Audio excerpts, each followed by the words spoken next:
Pour la fin du monde, prends ta valise et va là-haut sur la montagne, on t'attend. Mets dans ta valise une simple chemise. Pour la fin du monde, pas de vêtements. Et mes photographies, Laisse-les là, et ma boîte à outils. laisse-la aussi, mon vieux, tant pis. Mais pour la fin du monde, prends ta valise et va là-haut sur la montagne, on t'attend.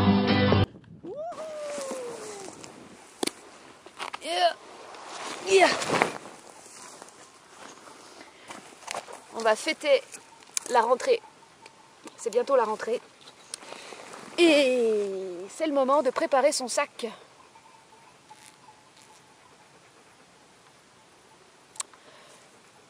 Le sac pour partir?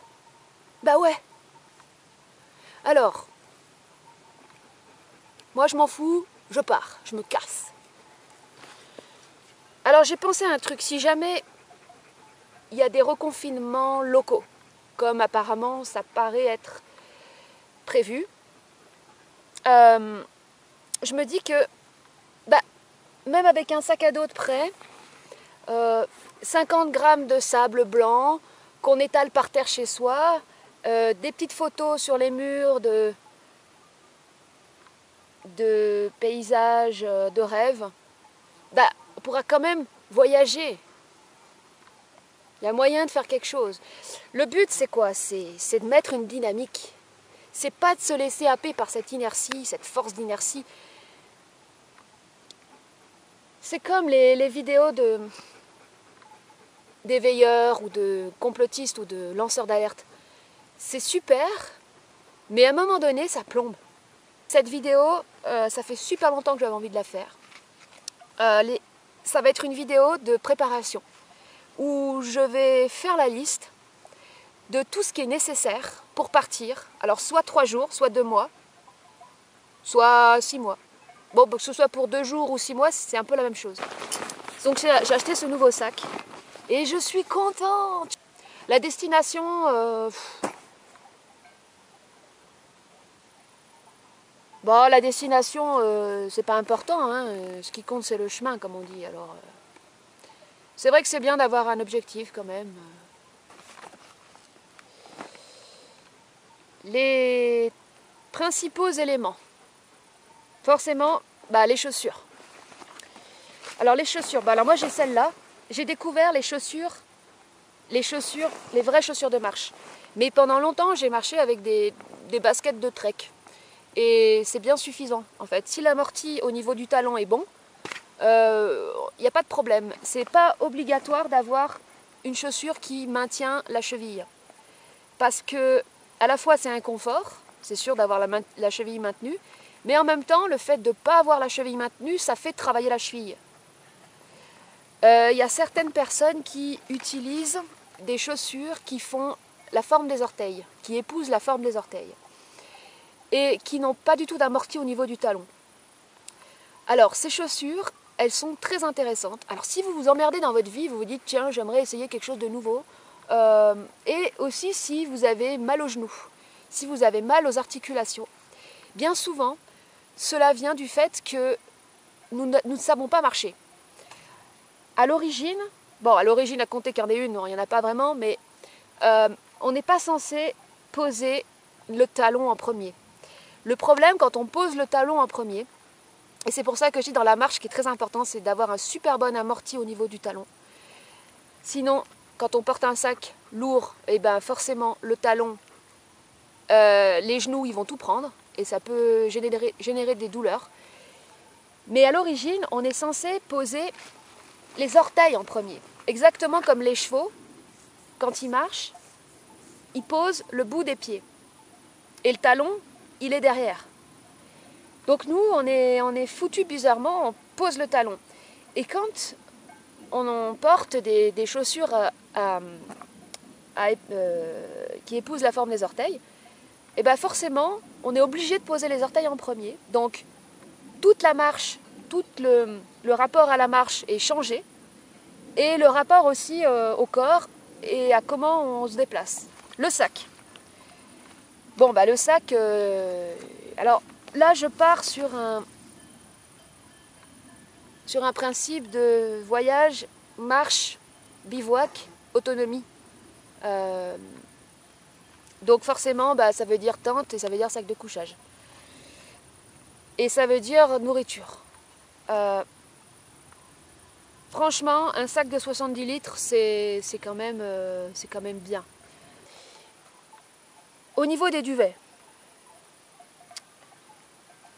bon, il y a plusieurs écoles, hein, toujours, de toute façon partout il y a toujours plusieurs écoles. Si vous prenez un duvet en plume d'oie, il faut faire super attention parce qu'on ne peut pas les garder compactés trop longtemps, il faut les conserver aérés le plus possible, on ne peut pas les laver. Donc ça c'est un inconvénient. Il faut prendre un duvet, enfin c'est mon conseil, qui peut quand même descendre en température max, moins 18. Bon, ça va jamais descendre à moins, on va jamais descendre à moins 18, et puis à moins 18 dans un sac de couchage qui va jusqu'à moins 18, on ne tient pas de toute façon. Mais c'est un indicateur dans les quotas, en fait, dans les références de sac de couchage. C'est regarder s'il y a bien moins 18 en max. Parce que comme ça, bah, déjà, on n'a jamais le risque d'avoir froid. Et quand on a froid la nuit et qu'on n'arrive pas à récupérer la nuit, c'est vraiment pas agréable. Dans le cas où il ferait trop chaud, parce qu'il y a des fois où j'ai dormi avec un duvet en plume d'oie qui descendait à moins 18 et il faisait chaud. Ben, tout simplement, on ouvre le sac et puis on le met en couverture. Et c'est un duvet qui est quand même assez aéré. Donc c'est pas étouffant en fait comme matière. Après, il faut bien regarder la composition du tissu intérieur, parce qu'il y en a certains, ils sont vraiment pas agréables. Et on n'est pas bien dedans. C'est important d'ajouter avec le duvet un drap en soie pour pas le salir, parce que donc on pourra laver le drap mais pas le duvet. Sinon la meilleure façon de nettoyer un duvet, bah, c'est le soleil, de l'exposer au soleil, parce que le soleil a des vertus, on va dire, purificatrices. Ensuite, au niveau de la tente, alors ceux qui partent tout seuls, des fois, ils prennent le plus léger possible, ils prennent les tentes tunnel. Mais alors ça veut dire que c'est un sarcophage. Tu rentres dedans, tu te faufiles et t'as pas moyen de te lever, t'asseoir. C'est vraiment pas confortable. Donc franchement, après c'est en fonction des capacités de chacun de porter, mais il vaut mieux prendre une tente de place. Et surtout pour pouvoir mettre son matériel dedans. Et quand il pleut, on n'est vraiment pas bien dans un sarcophage. Il faut avoir un peu de place, pouvoir au moins s'asseoir. Certains achètent alors là, ça coûte beaucoup plus cher. C'est les tipis d'expédition. Donc ça, c'est des tentes dans lesquelles on peut carrément tenir debout. Donc c'est le grand luxe, mais ça coûte très cher. Pour la tente, certains achètent des couvertures de survie qu'ils placent sous la tente pour éviter qu'il y ait des chardons qui viennent percer la toile ou qui viennent percer le matelas. Au niveau du matelas, bon bah ça c'est chacun voit en fonction. Moi je prends les autogonflants. Je prends pas les boudins parce que les boudins gonflants, il faut les gonfler, c'est chiant. Et puis ils se percent facilement. Oh putain. En parlant de percer, je viens de me faire piquer. Oui, merci Loupiote. Non, c'est bon, laisse-moi. Va voir les chevreuils là. Va voir les marmottes, Loupiote. Il y en a plein là, des marmottes. Non, il n'y en a pas, mais bon. Ah oui, toujours prendre pour la tente si vous avez des arceaux, si c'est une tente avec des arceaux. Alors si c'est une tente tipi, il y a juste un mât à l'intérieur, donc là la question ne se pose pas. Mais si c'est des arceaux, prenez en réserve des bouts de tubes aluminium en réserve de cette taille, qui sont légèrement plus gros que les arceaux, parce que ça arrive très souvent que l'arceau il casse. Et alors pour le réparer, c'est l'horreur, mettre du scotch, des bâtons, c'est la merde. Alors maintenant on passe aux fringues. La serviette de bain. Alors ça c'est une serviette, comme une serviette normale, mais en beaucoup plus fin, donc beaucoup plus léger. Franchement c'est top. Surtout ne prenez pas les microfibres, parce que les microfibres ça pue. Oh c'est dingue ces nuages. Regardez. We are coming. Nous sommes vos amis. Non. Ouais, je parle pas aux étrangers. Hein. Je me méfie quand même. Ouais, la microfibre, dès que c'est un peu humide, ça schlingue, c'est l'horreur, et puis ça schlingue tout le temps. Et ça sèche pas bien, quoi. Donc ça, c'est bien. Micro-serviette, enfin microfine, mais pas microfibre. Les fringues. C'est parti pour les fringues. Un pantalon. Alors, le pantalon... Bon, je suis sûre qu'il y en a plein qui ont arrêté la vidéo, ils se sont dit, putain, c'est chiant, là, qu'est-ce qu'elle nous fait? Ouais, j'avoue que cette vidéo, elle est... Bon, elle est pas comme les autres, mais il fallait que je la fasse, parce que... Déjà, moi... Parce qu'à chaque fois, j'oublie tout ce que j'ai besoin, donc après, je suis obligée de refaire la liste. Donc comme ça, si je dois l'année prochaine repartir, enfin, je pourrais revoir ma propre vidéo et je refais la liste. Super. Le pantalon, c'est important que la matière, elle soit, elle sèche facilement, et que ce soit une... Ça, je sais pas comment c'est que ça s'appelle cette matière. C'est quoi comme, c'est fait en quoi? C'est du synthétique, mais c'est quoi? C'est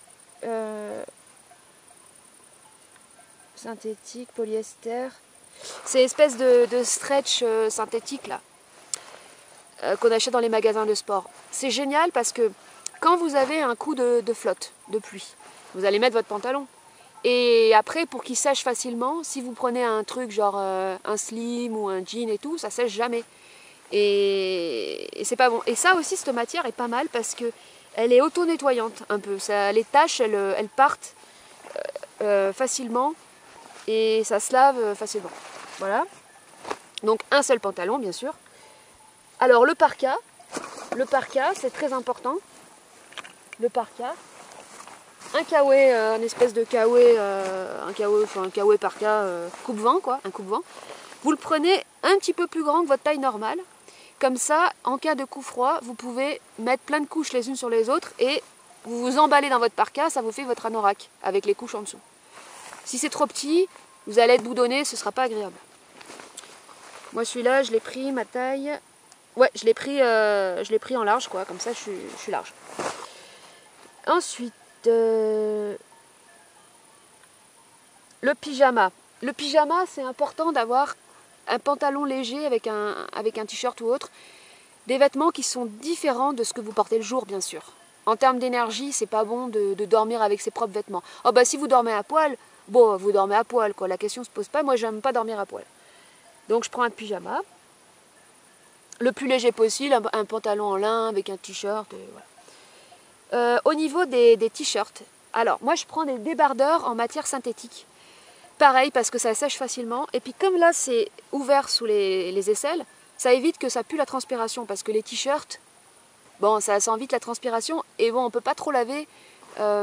souvent ce que je fais c'est que quand je me lave moi, bah, je lave mes fringues en même temps et puis après en marchant on peut les faire sécher sur soi quand il fait chaud bien sûr. Donc forcément des matières qui sèchent facilement et qui prennent pas trop la transpiration. Au niveau des sous-vêtements, alors le top du top du top, c'est la laine. Et d'ailleurs ça vaut aussi pour les t-shirts en fait. Si vous avez les moyens de vous acheter des trucs en laine, oh, la laine, c'est génial. Parce que la laine, alors limite, on peut porter une paire de chaussettes pendant une semaine. Bon, non, il ne faut pas le faire, mais ça pue jamais en laine. C'est un matériau qui est sain, qui est respirant. Certes, qui peut être un peu chaud pour les chaussettes, mais qui est respirant et qui est sain. Et vraiment, si vous prenez des chaussettes synthétiques, oh, ça va être l'horreur, ça va puer, ça va être horrible. Donc là j'en ai par exemple des chaussettes en laine. Je ne les ai pas prises, mais on s'en fout de toute façon, peu importe. Pareil pour les slips et tout, si vous en avez en laine, enfin ou en coton plutôt, enfin bon ça vous voyez. Alors j'en étais où dans les fringues? Ah oui, alors une chemise ou un sous-pull plus une polaire. Donc si vous avez froid, vous allez faire des superpositions de couches. Il ne faut pas prendre de gros pulls, de gros vêtements, il faut prendre des trucs les plus compacts possibles qu'on puisse potentiellement superposer les uns sur les autres. Donc moi j'ai pris une polaire très compacte et je rajoute, bon je vais prendre une chemise assez fine, voilà. La chemise peut servir aussi en cas de soleil, où il y a trop de soleil, parce que bon moi je ne me mets pas de crème solaire parce que j'aime pas ça, je trouve que chaque fois ça me fait penser au Seigneur non, au silence des agneaux. Quand il dit mettez de la crème et tout, j'aime pas, après il y a la peau qui part et tout là. Ça me stresse. Donc on en est où? Ok, je crois que pour les fringues c'est bon. Sans oublier bien sûr la casquette. Hein. N'oubliez pas la casquette. C'est très important. Le maillot de bain aussi, parce que bon, c'est bien de se baigner en slip, mais si vous êtes dans un endroit où il y a du monde et tout, voilà, il faut mieux être le maillot de bain. Et puis le maillot de bain, quand vous avez plus de slip, vous portez votre maillot de bain. C'est un matériau qui sèche vite, qui se lave facilement, ça c'est très pratique. Comment vous faites sécher vos fringues quand vous les lavez? Vous les lavez dans des rivières ou je sais pas où. Et bien tout simplement, vous prenez des pinces à linge ou autres, des pinces pour les... Et vous faites ça sécher sur votre sac à dos pendant que vous marchez. Voilà, auto-wash. Tac, ça sèche. Alors c'est super quand vous avez le slip qui sèche sur le sac, vous avez une touche d'enfer. J'ai connu des gens qui se sont rencontrés comme ça. Non, je déconne. Papa, on en est où?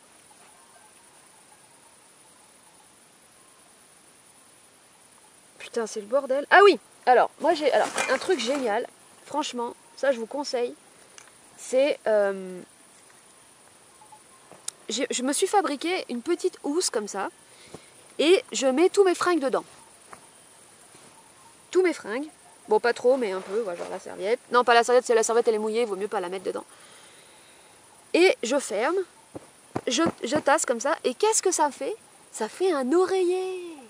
Et oui, ça c'est important d'avoir un oreiller, d'avoir quand même un peu de confort dans la tente, parce que sur le sol dur, là un peu de confort, c'est bien, on dort mieux. On passe à la bouffe et à tout ce qui est matériel de nourriture. Ah bah mince, j'ai oublié ma... Ah non. Ah bah elles sont là, mes super chaussettes en laine. Elles sont géniales. Bon, ça vaut cher, hein, ça vaut 25 € les trucs comme ça.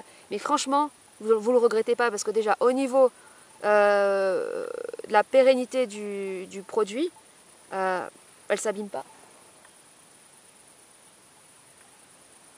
Bon, on dirait qu'il y a quelqu'un là-bas derrière. Quand je dis quelqu'un, un animal. Ça, c'est pas mal du tout. Tac. J'en suis où? Ah ouais.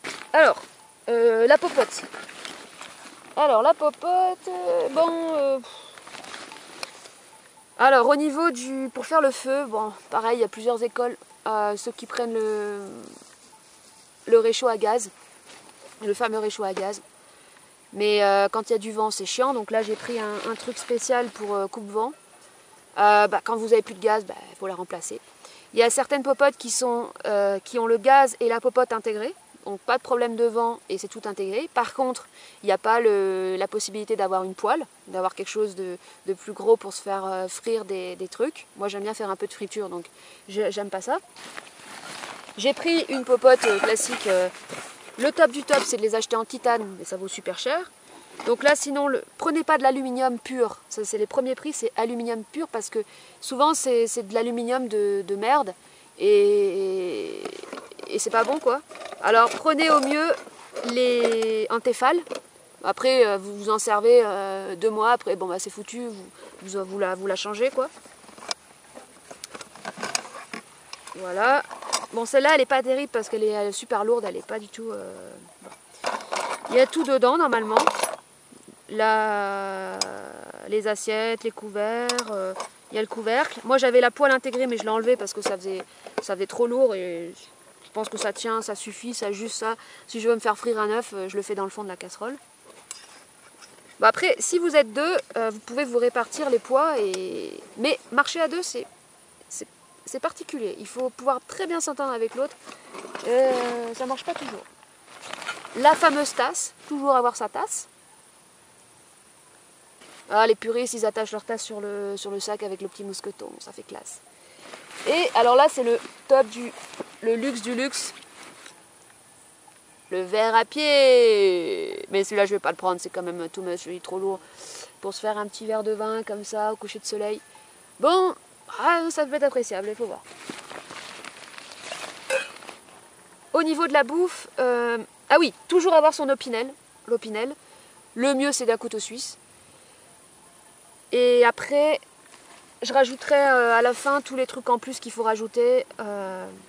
La machine à café, moi je prends ça parce que bon, déjà je peux pas me passer de café et puis les cafés en poudre c'est pas la peine, donc ça c'est obligatoire pour moi.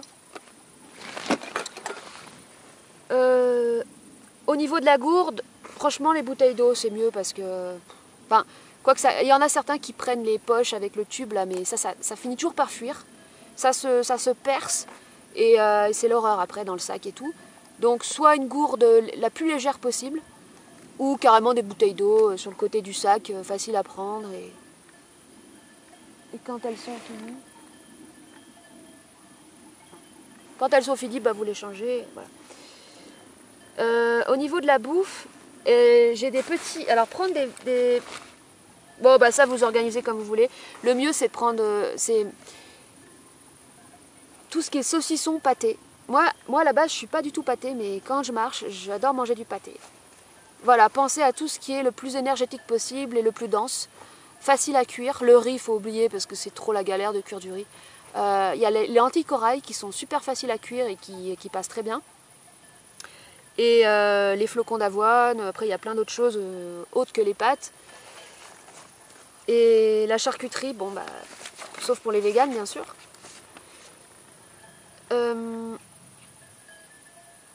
Le hareng aussi. Bon, ça par contre, il faut que ce soit très bien conservé parce que sinon, bon, c'est l'horreur. Les amandes, les baies de goji, la vitamine C, les pâtes de fruits, voilà. Pour faire la vaisselle, moi ce que j'aime faire, c'est bien essuyer la vaisselle avec du sopalin ou tout ce qui s'essuie pour avoir le moins possible à laver.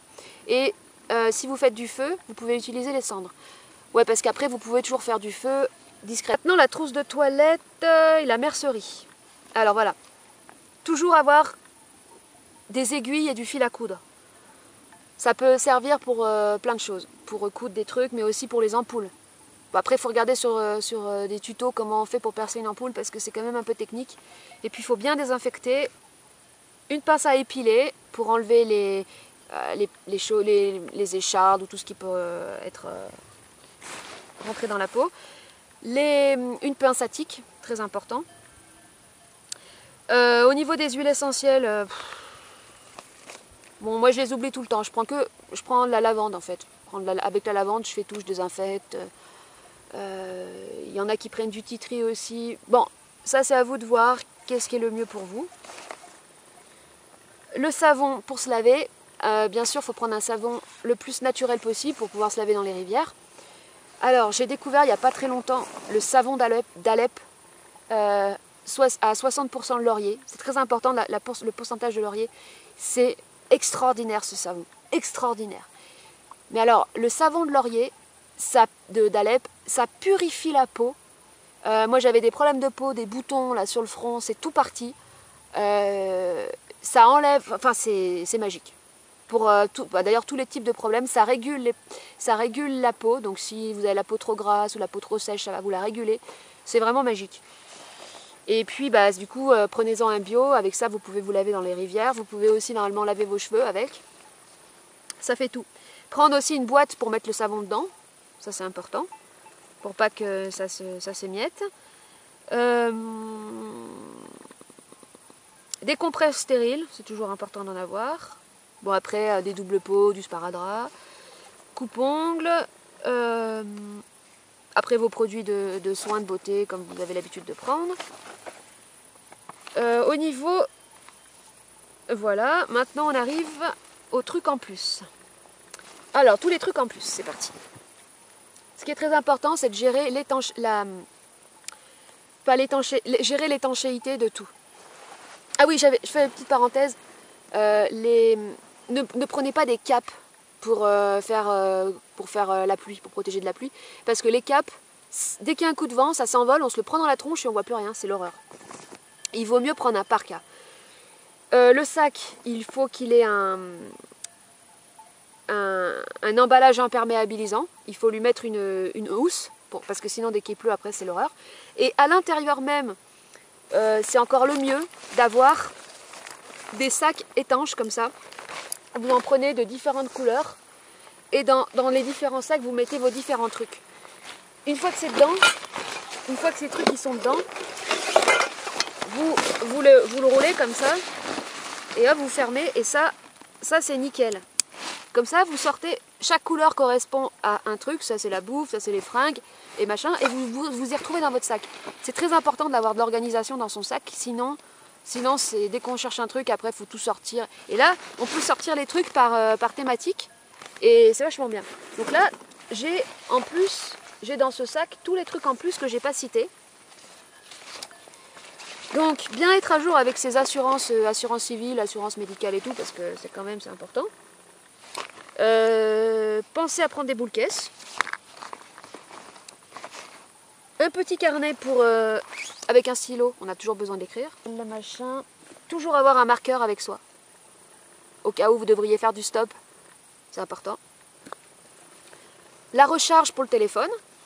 Alors, certains prennent carrément des micro-panneaux solaires qui se déplient. Et ça suffit, apparemment. Moi, j'ai jamais testé, mais apparemment, ça suffit. Donc ça, parce que ça, vous êtes obligé quand même de le recharger. Qu'est-ce que j'ai oublié encore? Ah oui, la carte. La carte hygiène des endroits où vous allez, quand même, c'est mieux. 2-3 sacs plastiques de réserve pour avoir toujours une poubelle sur soi, parce que ça c'est important. Des lingettes, bon ça c'est pas obligatoire, mais si au cas où vous pourriez pas vous laver quand même, c'est important d'en avoir parce que sinon c'est un briquet. Des caoutchoucs, des élastiques caoutchouc. C'est toujours utile d'avoir des élastiques pour fermer les sacs, le sac de pâtes, pour plein de choses. D'en avoir plein, c'est très très utile. De la ficelle, enfin de la cordelette. Important d'avoir de la cordelette. Si jamais vous passez dans un endroit difficile et que vous êtes obligé de faire descendre votre sac en premier, vous le faites descendre avec la corde. Ou si vous devez attacher tel truc, je sais pas où, voilà. Ou faire sécher du linge.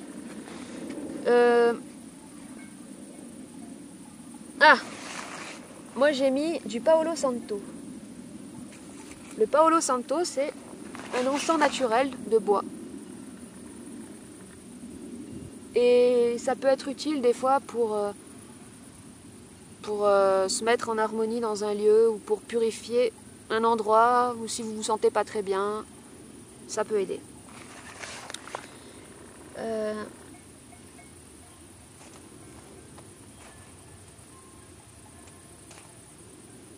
La lampe frontale, bien sûr. Ne pas oublier la lampe frontale.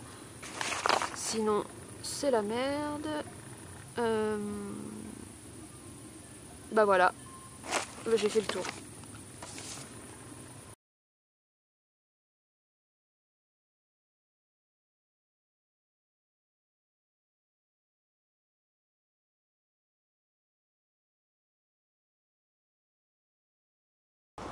Ouais, bah si t'as regardé la vidéo en entier, bravo parce que putain elle était longue et elle était relou, j'avoue. Mais en tout cas, si tu l'as regardé en entier, ça veut dire que bah, t'as vraiment envie de partir marcher. Alors je te souhaite de bonnes aventures. Ça veut peut-être vouloir dire aussi que bah, tu pratiques déjà la marche et que c'était pour comparer et voir parce que ça t'intéresse, parce que tu t'y intéressais déjà. Donc dans ce cas-là, je suis très intéressée moi aussi pour si jamais toi tu as des retours ou des trucs, des astuces, des conseils à donner dans les commentaires parce que ça m'intéresse beaucoup. Voilà. Je vous souhaite à tous et à toutes de bonnes aventures. Et comme je le sous-entendais au début, ce qui compte c'est surtout la dynamique qu'on met dans notre vie. Et le voyage, bien sûr, il est d'abord intérieur. La marche, c'est un moyen de couper court au mental et de réellement pouvoir se lâcher la grappe et réellement pouvoir avoir des contacts qui s'établissent avec plus notre conscience. Donc c'est super la marche parce que ça permet justement aussi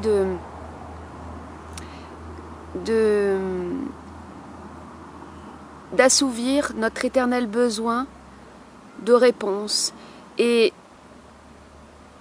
d'assouvir notre impatience. Parce que finalement, ce qui bloque le plus dans l'accès, on va dire, à notre conscience, c'est déjà, premièrement, c'est tout le mental, qui obstrue, c'est les perturbations émotionnelles, et c'est aussi l'impatience, le besoin de réponse.